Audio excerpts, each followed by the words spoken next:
Hello students. Today I am starting a new chapter, How do organisms reproduce?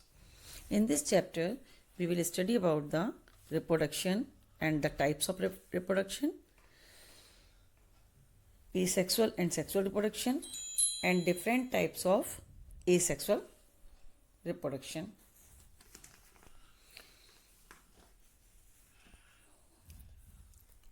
Next is, what is reproduction? Reproduction is the process by which living organisms produce new individuals of the same species. The reproduction वो process है जिसके द्वारा कोई भी organism अपने new organism produce करता है जिससे उसकी स्पीशीज आगे बढ़ती रहे हमेशा. Reproduction is necessary for survival and increase in the population of the species. If organisms do not reproduce, their population decreases and species will become extinct.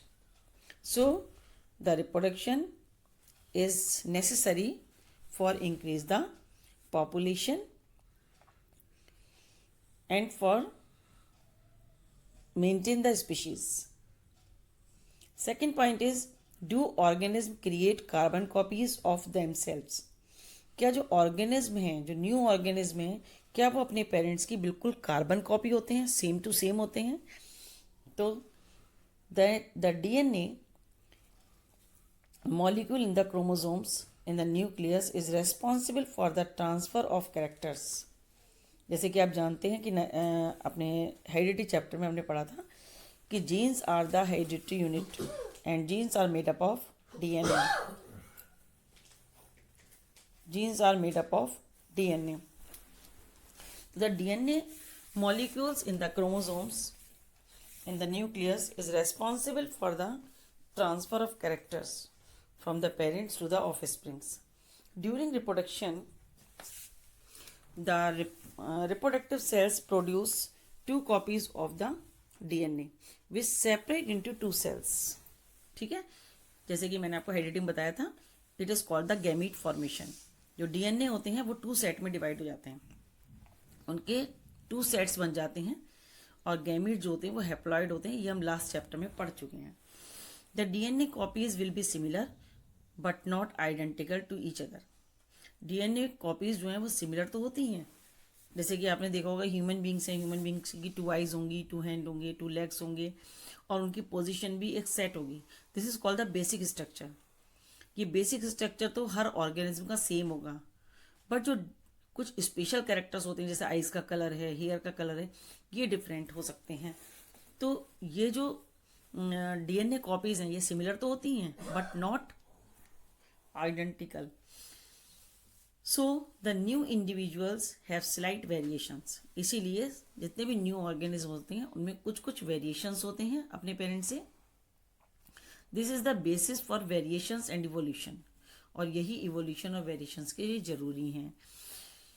Evolution के बारे में भी हम थोड़ा सा पढ़ चुके थे लास्ट चैप्टर में कि what is evolution.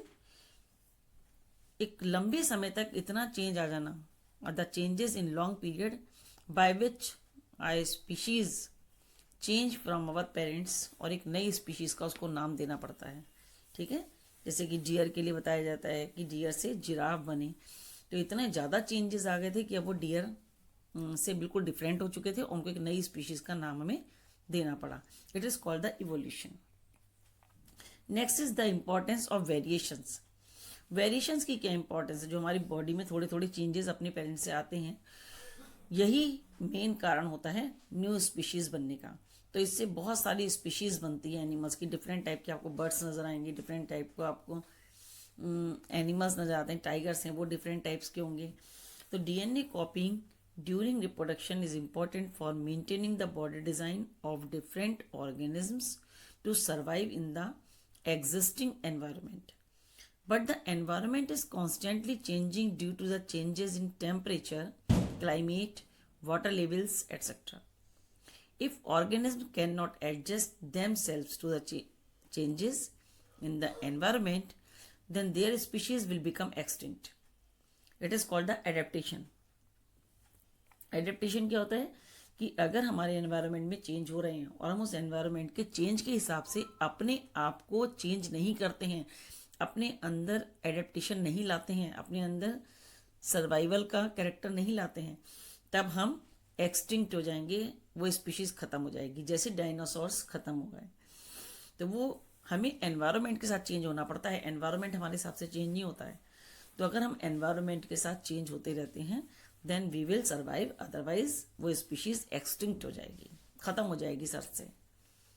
If there are variations in some individuals of a species then may be able to survive the changes in the environment. अगर हमारे जो वेरिएशंस हैं, हमारी बॉडी में जो चेंजेस आए हैं एनवायरनमेंट के अगेंस्ट या सर्वाइव करने के लिए, वो अगर पॉजिटिव हैं, हमारे सर्वाइव करने में हेल्प कर रहे हैं, देन हम सर्वाइव करेंगे और वो स्पीशीज़ जो है वो अर्थ पर सर्वाइव कर पाएगी। So variation in species necessary for the survival of different species and for the evolution of new species. Next आता है types of reproduction. There are two main types of reproduction in living organisms. They are asexual reproduction and sexual reproduction. What is asexual reproduction? Asexual reproduction is the type of reproduction in which new individual are produced from a single parent. ये ऐसे organism में होता है जो या तो unicellular होते हैं या बहुत ही उनकी बॉडी कॉम्प्लेक्स नहीं होती, बहुत ही सिंपल टाइप की बॉडी होती है, या टिश्यू लेवल ऑर्गेनाइजेशन होता है, ऑर्गन लेवल ऑर्गेनाइजेशन नहीं होता। तो ऐसी जो ऑर्गेनिज्म हैं इनमें पाया जाता है एसेक्सुअल रिप्रोडक्शन, और ये काफ़ी कुछ अपने पेरेंट्स से की कार्बन कॉपी होते हैं, बहुत ही कम डिफरेंसेस में पाए जाते हैं। Sexual reproduction is reproduction in which two individuals are involved to produce a new individual. Asexual reproduction is of different types. They are fission, budding, regeneration, fragmentation, spore formation, vegetative propagation, etc. In this video, we will study about the fission and budding. And what is fission? Fission means breakdown, split हो जाना. If the body of an organism is split into two parts, जैसे amoeba में होता है, the body of parent amoeba या mother amoeba splits into two parts and two यहाँ पर अमीबी बन जाते हैं, डॉटर अमीबी बन जाते हैं, ठीक है, और फिर ये ग्रोथ करके बड़े हो जाते हैं एंड देन फिर यही अमीबा टू पार्ट्स में डिवाइड हो जाएंगे। तो जब बॉडी ऑर्गेनिज्म की बॉडी टू पार्ट्स में स्प्लिट हो जाती है और टू डॉटर अमीबी बन जाते हैं, then it is called the fission. Fission is of two type. एक होता है मल्टीपल फिशन, ठीक है। मल्टीपल फिशन में क्या होता है, ये तो हो गया आपका फिशन, और एक होता है मल्टीपल फिशन। मल्टीपल फिशन में क्या होता है, ये होता है अभी एक यूनिसेलुलर ऑर्गेनिज्म होता है, ठीक है, जो मलेरिया का पैथोजन है, इसमें पाया जाता है ये। तो इसमें क्या होता है कि जो और न्यूक्लियस है वो छोटे छोटे न्यूक्लियाई में ब्रेक डाउन हो जाता है। सेल के अंदर ही बहुत सारे न्यूक्लियाई बन जाते हैं। जब इनका जो इनकी जो टाइम है जो सर्वाइवल का, वो इनके अपोजिट होता है, मतलब ये सर्वाइव नहीं कर पाते और जो इनका एनवायरनमेंट है वो अपोजिट होता है इनके।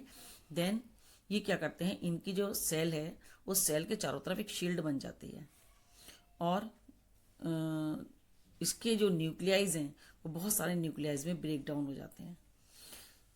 और जब एनवायरनमेंट इनके सर्वाइवल के लिए सही हो जाता है, तब देन जो सेल वॉल है वो ब्रेक डाउन हो जाती है और सारे के सारे जो अमीबी होते हैं, छोटे छोटे जो न्यूक्लियाई हैं वो अमीबी में चेंज हो जाते हैं और ये बाहर निकल जाते हैं। तो अमीबा में ये दोनों ही टाइप का रिप्रोडक्शन पाया जाता है। मल्टीपल फिशन भी पाया जाता है और ये टू पार्ट में डिवाइड हो जाते हैं, ये वाला फिशन भी इसके अंदर पाया जाता है, ठीक है। इसको कहते हैं बाइनरी फिशन। तो बाइनरी फिशन और मल्टीपल फिशन ये दोनों इसमें पाया जाता है। एक प्लाज्मोडियम होता है, प्लाज्मोडियम में केवल मल्टीपल फिशन ही होता है, जो मलेरिया का पैथोजन है उसे कहते हैं प्लाज्मोडियम। नेक्स्ट आता है ये डिफरेंट टाइप के। नेक्स्ट आता है बडिंग। ये आपका हो गया बाइनरी फिशन, ये हो गया मल्टीपल फिशन। नेक्स्ट आता है budding. In this method a bud like projection is formed on the body of the organism. The bud then develops into a new individual if then separates from the parent and forms an independent individual. जैसे कि hydra है, hydra की body में से एक outgrowth type का structure निकलेगा, outgrowth. It is called the bud and this bud develop into a new organism and after some time this new organism separate from the parent body and new hydra will produce. ऐसे ही east में भी होता है। East एक variety है fungus की, ये एक टाइप का फंजाई है, ठीक है। तो इसकी बॉडी में भी एक आउटग्रोथ निकलती है। This outgrowth is called bud and this bud develop into a new organism, या फिर ये पेरेंट बॉडी से सेपरेट हो जाती है। इसमें दोनों तरह के पाए जाते हैं। इसमें क्या होता है, कुछ ऑर्गेनिज्म जो कॉलोनी के रूप में रहते हैं ईस्ट, उनमें जो बड है वो कंबाइंड रहती है, सेपरेट नहीं होती है, लाइक दिस, इस तरह से। तो ये कॉलोनियल होते हैं, तो इसलिए ये ईस्ट की एक कॉलोनी सी बनती चली जाती है, आपस में डिवाइड होते जाते हैं और उसी में जुड़े रहते हैं, अटैच रहते हैं, मतलब सेपरेट नहीं होते, ठीक है। तो इस तरीके से आज हमने एसेक्सुअल रिप्रोडक्शन पढ़ा। एसेक्सुअल रिप्रोडक्शन के 2 पार्ट्स पढ़े हमने, एक पढ़ा फिशन और एक पढ़ा बडिंग। फिशन में क्या होता है कि पेरेंट बॉडी 2 पार्ट में या 2 या मोर देन 2 पार्ट्स में डिवाइड हो जाती है। तो अगर 2 पार्ट्स में डिवाइड होती है then it is called the binary fission, और अगर ये 2 पार्ट से ज़्यादा पार्ट में डिवाइड होती है then it is called the multiple fission. ये इनफेवरेबल कंडीशंस में होता है मल्टीपल फिशन, जब जो एनवायरनमेंट है वो इनफेवरेबल कंडीशन में होता है, तब उसमें ये न्यूक्लियाई अंदर बनते रहते हैं। और जैसे ही फेवरेबल कंडीशन आती है देन जो सिस्ट बन जाती है, इसके ऊपर जो आउटग्रोथ बन जाती है, जो एक कवरिंग बन जाती है, सेल वॉल बन जाती है, उसको सिस्ट कहते हैं। तो ये सिस्ट जो है ब्रेक डाउन हो जाती है एंड नंबर ऑफ अमीबीज जो है फ्री हो जाते हैं और इस तरीके से मल्टीपल फिशन हो जाता है। तो आज हमने पढ़ा बडिंग और फिशन।